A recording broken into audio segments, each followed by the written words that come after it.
네, 오늘 눈이 많이 와서 몽당연필 쪽에서 못하고 창발 식당 칸에서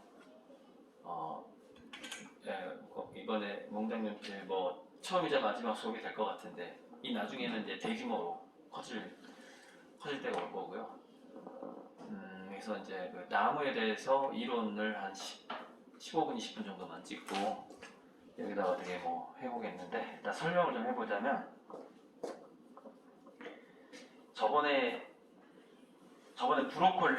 브로콜리가 그 나무의 기본이 될 수 있다 해가지고 브로콜리를 이렇게 영상을 찍은 적이 있어요. 네, 브로콜리로. 그러면 그 브로콜리 다음 단계가 이 정도가 되는 거죠. 이 정도. 그렇죠? 브로콜리랑 비슷한 느낌이 있는 거죠. 그런데 브로콜리보다는 좀 더 울퉁불퉁하죠. 좀 울퉁불퉁한데 전화 받으셔도 돼요. 일단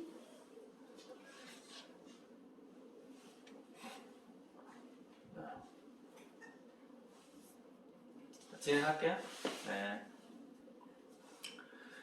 그래도 눈길을 헤치고 익산역으로 갔기 때문에 택시를 잡을 수 있었는데, 지금 익산 시내에서 출발하는 분이 한 분이 택시가 안 잡혀서 여기를 오늘 수업에 참가를 못했습니다. 택시가 아예 안 잡히는 상황입니다. 지금 대설주의보, 폭설입니다. 폭설. 자, 그런데 브로콜리랑 다르게, 저번에 보여줬던 브로콜리랑 다르게 이 내부에 나무 가지들이 보이는데, 우리가 초등학교 때 나무를 그리게 되면 이렇게 보면은 마치 그 원목 탁자 색깔로 나무 껍질을 그리는 경우가 많아요. 이렇게. 이것도 지금 이 정도의 색깔은 나무에 많이 있거든요. 이 아래쪽에 이 정도의 색깔은. 근데 나무의 색깔이 이렇게까지 빨간 거는 이제 일부분의 소나무라든가 몇몇 수종 빼고는 대부분은 회색에 가깝다고 해요. 나무 껍질은. 그 표피가 바학이라고 하죠. 영어로 바학이라고 하죠. 나무 껍질은. 그래서 이거는 뭐 사진이 우리 눈으로 보는 것만큼 나오진 않았지만, 나뭇잎의 그늘에 가려서 나무 가지가 되게 속이 어둡게 보이죠. 이게 저번에 그 브로콜리로 제가 예를 들었을 때랑 그 차이점이죠. 저번에 제가 나뭇잎 이론 수업을 할 때 붓질로 그 나뭇잎의 모양을 따라해 준다라고 얘기를 했어요. 자, 이 수채화는 그래서 좀 침엽수를 그린 것 같다는 느낌이 들죠. 붓질이 약간 그 소나무를 그린 것 같은 느낌이 들죠. 붓질이. 그죠? 침엽수를 그렸다라고 볼 수 있고, 이 그림은 제가 예전에 그 학생 가르칠 때 초등학교 4학년이 그린 거예요. 자, 이 그림은 화엽수를 그렸다는 느낌이 나잖아요. 왜냐면 붓터치가 옆으로 가잖아요. 옆으로. 붓터치가 옆으로 많이 가고, 이거는 막 위아래로 뾰족뾰족하고, 위아래로 막 뾰족뾰족하고, 이게 침엽수를 그렸다. 그래서 그 나뭇잎을 많이 좀 따라간다. 지금 이 부분이 보통 수채화에서 가장 좀 많이 쓰는 기법으로 되어 있네요. 여기 이 부분.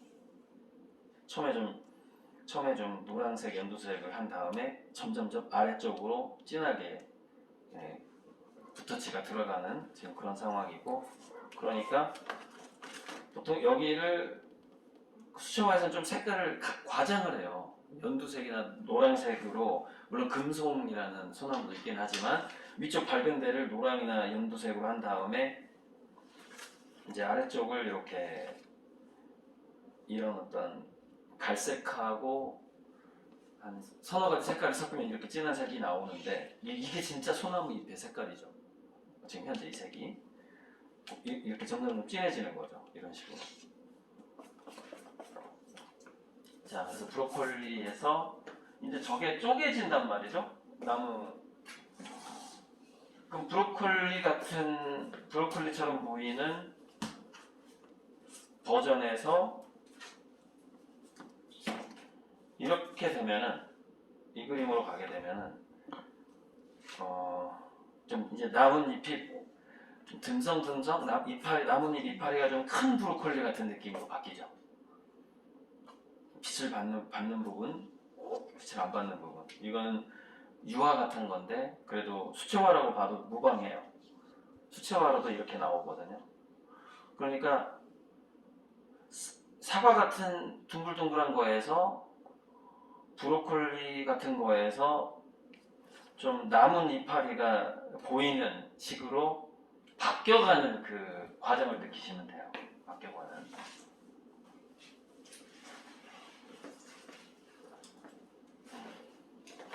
자, 이거는 그 양배추를 그린 건데, 그 나무를 그릴 때도 이런 식으로 붓터치를 많이 해요. 소나무가 됐든 뭐가 됐든 나무 그릴 때 보통 수채화에서 특히 입시 미술에서 많이 쓰는 붓터치네요, 이게. 그래서 가까이 한번 보시고, 저번에 실제 그 수채화를 안 보여드려가지고, 이거 사과, 그죠? 사과 보면은 저번에 내가 설명할 때 이렇게 사과의 그 결 무늬 방향으로 붓터치가 보입니다. 이렇게 실제로 했던. 그 아래는 반사광을 이 하얀 천의 빛을 처리를 했죠. 반사광을.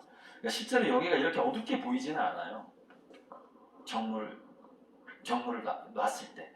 근데 입시 미술에서는 그걸 더 효과적으로 더 강하게 이렇게 처리를 하는 거죠. 그러니까 아마 현실적인 사과 모양은 이런 모양인데 이게 현실의 사과예요. 그 입시 미술 할 때도. 근데 이 현실적인 사과를 그릴 때 학생들이 이렇게 좀 과장해서 그리죠. 색깔을. 좀 차이가 많이 있죠. 그래서 이것도 하나의 스타일이에요. 입시 미술이라는 스타일인데 저는 그렇게 우리 이제 몽가동필 아미고님들은 입시 미술이 아니라 자기만의 색깔을 만들어가는 취미 미술이거든요. 그러다 보니까 입시 미술의 품을 굉장히 유행하는 품인데 이거를 처음부터 이렇게 학습하게 하고 싶지가 않은 거예요, 저는. 이것도 전형적인 입시 미술 풍의 감이죠. 단감이 정말로 많이 나와요. 단감하고 꽃하고 벽돌 같은 게 입시 미술 정말 많이 나오는데 어쨌건 나무를 그릴 때도 정물이나 과일을 그릴 때도 이런 식으로 한다. 가까이 한번 봐보시고요.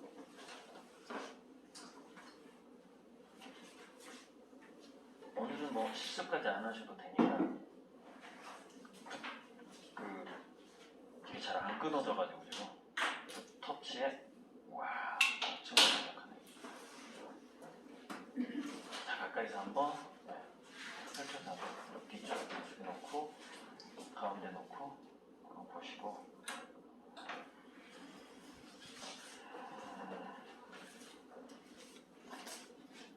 지금 어디서 이 수채화를 얻었는지 모르겠는데 이 고릴라 인형인데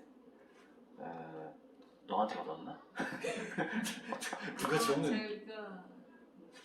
제가 옛날에 그렸던. 맞아. 이게 아마 그 주몽이 엄마가 고1 때인가. 주몽이 엄마가 예전에 그 학원 다닐 때 했던 거네요. 맞아. 그래가지고 내가 직접 본인이 연습했던 거예요. 네. 권상희 씨가 했던 거예요. 잘했잖아요. 예전에 그러니까 잘했는데 조금 약간 너무 어둡게 하긴 했는데 어쨌든 이 붓터치 자체가 살아있어요. 그 입시미술에 그 전형적인 보니까 이게 주몽이 엄마 거다. 이건가 했더니 제가 어딘가 그 이삿짐을 나르다가 수채화가 왕창 나왔었어요. 그랬더니 본인이 했던 거 맞네. 네, 맞아요. 자, 그러면은 또 그림 하나 이거 하나 보여드리고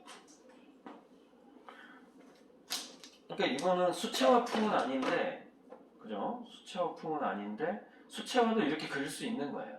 수채화로도. 이건 이제 거의 전형적인 유화의 느낌인데 붓터치 붓터치는 참 참고할 만한 그림이에요.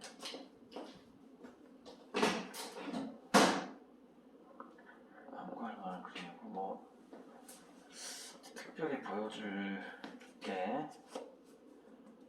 이것도 한번 직접 한번 가까이 봐보시고 이거는 제 붓터치가 좀 들어간 거예요. 제가 학생 가르치면서 했던 거.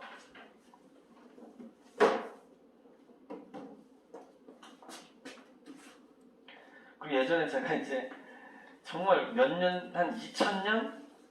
거의 한 20년 전에 그 학생들 가르칠 때 설명했던 눈높이에 따른 그 종이컵의 타원의 변화 이렇게 그리면서 설명했던 거를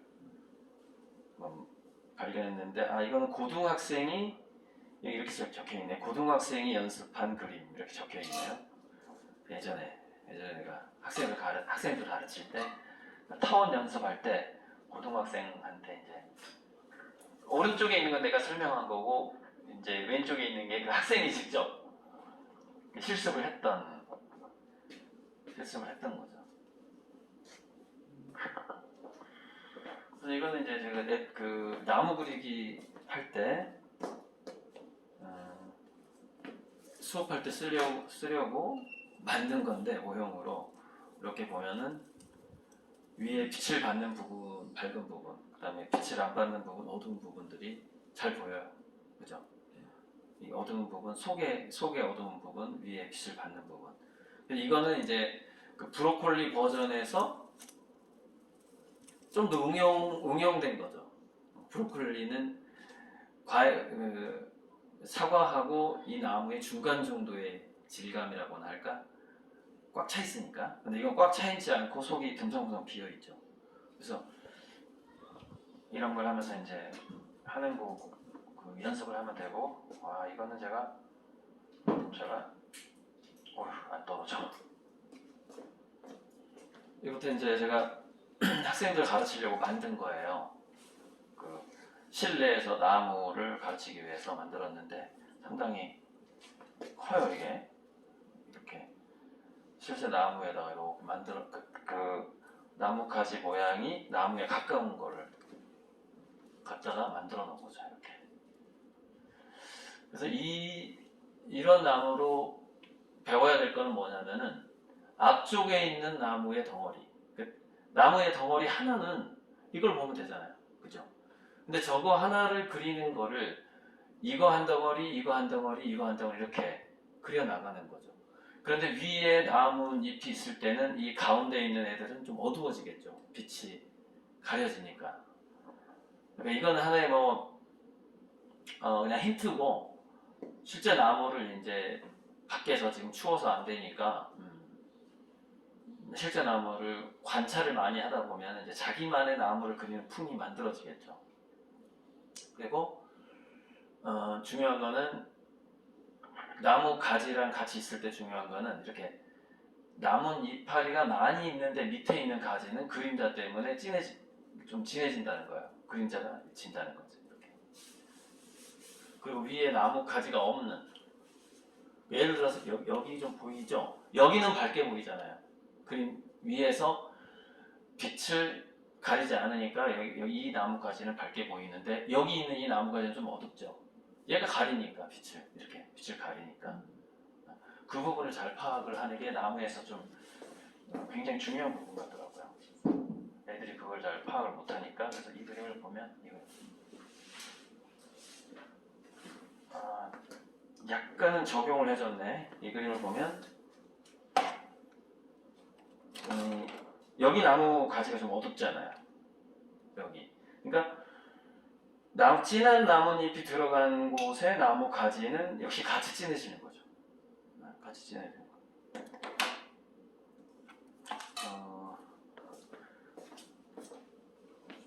그럼 이제 나뭇잎에 대해서 몇 가지만. 자, 이거는 안 져버렸네.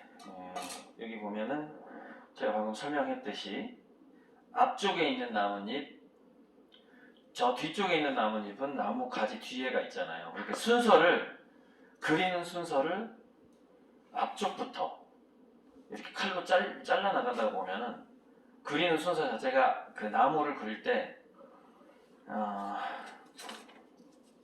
직접 그리면서 하면 되겠다. 우리 어린애들한테 나무를 그리라고 하면은 순서가 이렇게 돼요. 나무 뿌리를 보통 이렇게 그려요. 초등학교 때. 이것도 초등학교 때 상당히 고학년이죠. 저학년 아니고 이렇게 그린 다음에 이렇게 그려요. 이렇게 보통. 그런데 이게 이제 그러니까 어린아이 좀 초보자 또는 어린아이들은 어떤 순서를 생각하냐면은 그리는 순서, 나무를 그리는 순서에서 씨에서부터 나무가 자라는 어떤 그 방식이 이상하게 적용이 돼요. 그래서 뿌리를 먼저 그리는 애들이 많죠. 여기서 이렇게 나무가 자라잖아요. 콩나물 자라듯이. 그래가지고 나무 가지를 뻗잖아요, 이렇게. 그리고서 나뭇잎이 생기잖아, 이런 식으로. 그러니까 그 발생 순서라고 해야 되나? 발생이나 발달 순서로 아이들이 그림을 그리더라 이 말이에요. 그런데 정식 이런 나무를 그릴 때 정식 수채화에서는 내가 봤을 때 앞에 있는 것부터 얘부터 앞에 있는 것부터 그리는 거죠. 이렇게 앞에 있는 것부터. 물론 여기서 가지가 이렇게 있는 거는 그러니까 나뭇잎이 1번이고 그 나뭇잎을 지탱하고 있는 그 가지를 그리는 게 2번이라고 생각하면 돼요. 그냥 2번이다. 순서대로 한다. 순서대로. 그리고서 이제 이렇게 하다가 또 여기 또 나뭇잎이 있고 또 여기도 있고 이래요. 그러면 또 여기서 가지가 이렇게 가기도 하고 또 위에 이렇게 그러니까 나뭇잎을 먼저 그려요. 보통 수채화에서는 이렇게 막 그리고 하다가 나무 가지가 막 이렇게 있을 거 아닙니까? 이렇게 또 막 이렇게 있고 나무 가지가 있는데 자 방금 같은 경우엔 제가 나무 가지를 먼저 그린 다음에 뒤에다 나뭇잎 부분을 그렸는데 왜냐면 이게 저쪽 뒤쪽을 바라보고 있는 거기 때문에 그래요. 얘 같은 경우에 얘 같은 경우에는 이 나뭇가지 같은 경우 나무 가지가 먼저 그려지고 뒤쪽에 나뭇잎이 있죠. 그러니까 내가 보이는 순서, 시각이 미치는 순서대로 그리는 게 실수가 가장 적어요. 나무를 그릴 때. 그러니까 어떤 부분이 앞에 있는가를 생각하면 돼요. 그 앞에 있는 순서대로 그리는 게 맞다. 그 순서대로 맞다. 그러면 앞에 있는 순서대로라면 뭐 1번, 2번, 뭐 3번, 4번, 5번, 6번 이렇게 앞에 있는 순서대로 뭐 7번, 8번, 9번, 그다음 10번들이 있죠. 10번들. 저 뒤에 있는 나뭇잎들. 그 10번들을 그냥 이렇게 붓터치로 이렇게 그려주는 거죠. 그래서 이 순서는 이제 우리 시범 조교가 조금 있다가 할 건데 해볼 건데 이거를 시범을 하게 되면 1시간 이상 걸리기 때문에 저 좀 단순한 나무 적어가지고서 시범을 보이게 될 겁니다. 그러면 그 시범 영상을 보면은 이해가 더 금방 갈 거예요. 이론은 끝났어요 이걸로.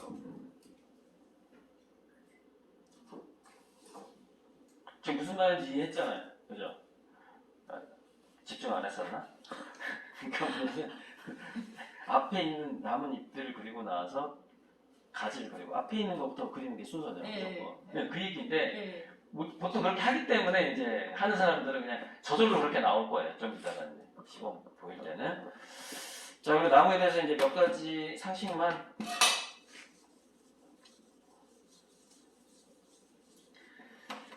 나뭇가지에서 우리가 이제 자연계에 보면은 얘네들이 가지가 이렇게 옆으로 직각으로 뻗은 건 거의 없어요.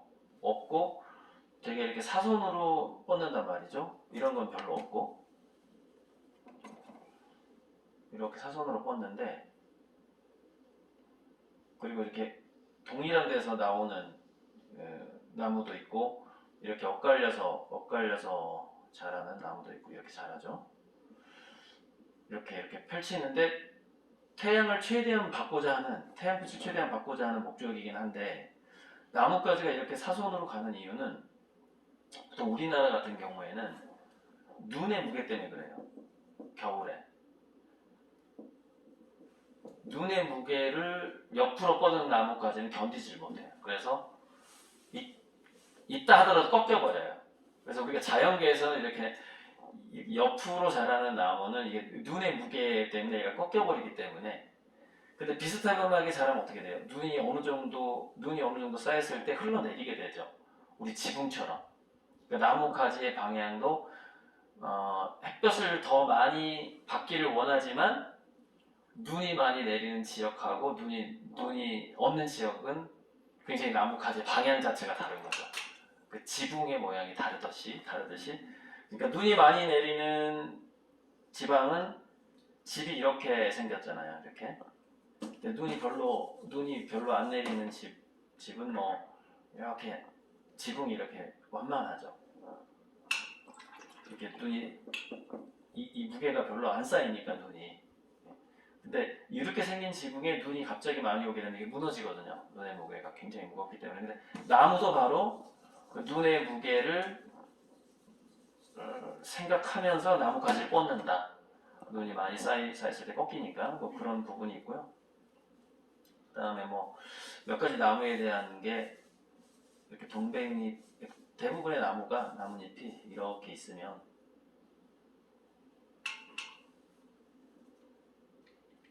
이렇게 있으면은 여기는 맨들맨들 하잖아요. 광합성을 하기 위해서. 여기가 윗면이 맨들맨들한 이유는 뭐예요? 먼지를 바람에 날리기 위해서 그렇죠.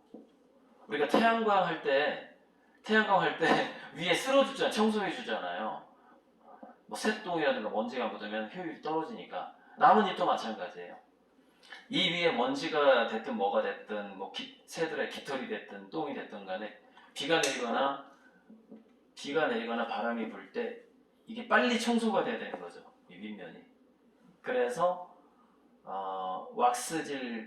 자연 왁스 같은 것을 얘네들이 만들어 가지고, 사과도 왁스 성분이 있거든요. 표면에 왁스 성분이 있어서 나뭇잎의 윗면은 맨들맨들한 거예요. 좀 더. 그래서 이렇게 막 보면 닦아주기도 하잖아요. 막 닦아주면 윤이 나는 그 화렵수가 있어요. 그 왁스 성분이 있기 때문이고, 광합성 때문에 그렇다. 광합성. 근데 나뭇잎의 뒷면을 보면은 뒷면에가 좀 더 인맥이 더 잘 보이는데, 이렇게 뒷면이 이렇게 있단 말이에요. 윗면이 아니라 뒷면이에요. 뒷면을 보면은 털이 나 있는 게 많아요. 미세한 털이. 뒷면에가 털이 많아요. 우리가 뭐 갓지라든가 이런 거 보면은, 특히 상추 같은 거, 뭐 배추 이런 거 보면은 뒷면에가 이렇게 아주 잔 가시 같은 게 나 있는데, 이거는 나비라든가 곤충이 애벌레 알을 낳는 걸 방지하기 위해서 그래요. 잘 안 붙게 만드는 거죠. 이렇게 미세한 털이 있으면, 우리 그 전봇대에 가면은 요즘에 전단지를 하도 많이 붙이니까 전봇대에다가 이렇게 뾰족뾰족한 걸 이렇게 감싸놨어요. 이렇게 풀칠이 안 되는 거야. 풀칠. 스티커가 안 붙는 거야. 그래서 스티커가 붙지 않도록 전봇대 보면은 여기 한 50cm부터 한 2m에서 2.5까지 이걸로 이렇게 감싸놨어. 가로등 같은데 도시에 가보면 그거 스티커에 뭐 원룸 뭐 이런 거, 방 뭐 이런 거 스티커가 뭐 안 붙게 하려고 하는 건데, 나뭇잎들도 여기에 그 잔털이 많이 있는 이유는 바로 나비라든가 그 곤충의 알을 잘 안 붙게 하려고 하는 목적이다. 뭐 그런 거. 그 나뭇잎에서 또 하나가 좀 과학적인 상식이죠. 자, 태풍이 불잖아. 태풍이 불 거 아닙니다. 바람을 어떻게 이겨내냐, 이거 나뭇잎이. 침엽수는 그냥 바람이 지나가니까 그렇다고 치고, 화렵수의 경우에는 뭐 이렇게 자 화력수의 경우 또는 이런 경우 이런 나무의 경우 이런 거 얘네들이 여기가 이제 붙어 있잖아요. 여기가 근데 펄럭이면 태풍이 불었을 때 펄럭이면 이 금방 떨어져 버려요. 그럼 태풍이 지나고 나서 광합성을 어떻게 하냐 이 말이에요. 그래서 바람이 불 때 나뭇잎들이 깃발처럼 펄럭이는 걸 최소화시키기 위해서 개발을 해놓은 게 있어요. 그게 뭐냐면은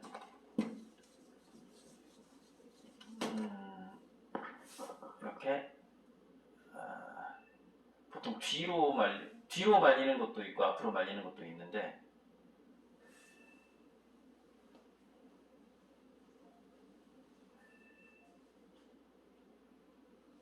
이게 이렇게 말려요. 이렇게 말리면서 바람이 이 속으로 통과하게 만들어요. 그래서 은행잎이다 그러면 좀 더 이렇게 활처럼 휘어요. 이런 식으로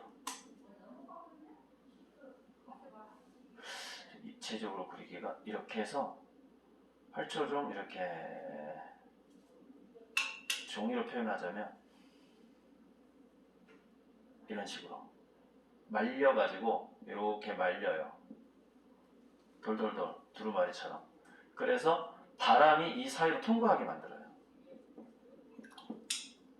그래서 바람이 이렇게 통과하면 얘가 이렇게 깃발처럼 뭐 이런 깃발들 있잖아요. 깃발 이런 깃발이나 태극기 같은 깃발 이렇게 있으면 막 펄럭인단 말이죠. 그러면 여기가 결국 떨어진단 말이죠. 그런데 우리가 어디가 여기 말까? 골프장이나 사격장에 가면은 이렇게 생긴 깃발이 있어요. 구멍이 이렇게 뚫려 있죠. 이렇게 해서 요렇게 보셨죠? 네. 그럼 얘네들은 펄럭거리진 않고 방향만 이렇게 바람의 방향을 보여주기 위한 목적이거든요. 바람이 이렇게 통과를 하죠. 근데 나뭇잎 자체가 태풍이 불게 되면 얘처럼 이렇게 말려요. 나뭇잎이. 그럼으로써 이 나뭇잎 맥이 본 가지에 붙어 있는 이게 까딱거림을 방지해 주는 거죠. 손으로 표현하자면 이렇게 있다가 태풍이 불면 이렇게 말려. 이렇게. 그래서 바람이 이 사이로 통과해요. 그래서 인맥이 까딱거림을 더 방지해 준다 이거죠. 그런 등등의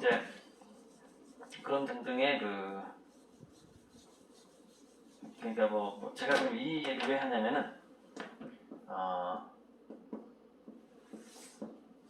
나무의 모양 같은 걸 볼 때 그다음에 나뭇잎의 모양을 볼 때 그 기후 지역에 따라서 달라지는 이유가 뭐죠? 생존이죠. 생존. 결국에는 더 많은 햇볕을 차지하고 어떻게 내가 이 나뭇잎과 가지를 바람에 견딜 것인가 등등등 뭐 눈, 비바람을 어떻게 견딜 것이냐 눈, 비바람을 견디면서 태양빛을 최대한 확보한다라는 법칙 하에서 만들어지는 거예요. 이 구조가. 그런 생각들을 하면서 나무를 한번 관찰해보자라는 취지로 몇 가지 제가 말씀을 드렸습니다. 나무 이론은 일단 여기까지 하고 숙달된 조교의 시범으로 모든 수업을 이제 마무리하면 되고 그건 다 영상으로 보시면 됩니다. 이상입니다. 자, 오늘 참 종강인데 각 굴찜 먹을 수 있게 해주신 우리 야미고님 너무 감사하고 그동안 김치 많이 보내주신 야미고님 감사합니다. 누구라고 제가 성함을 종강인데 박수 한번 치고 마무리하시죠.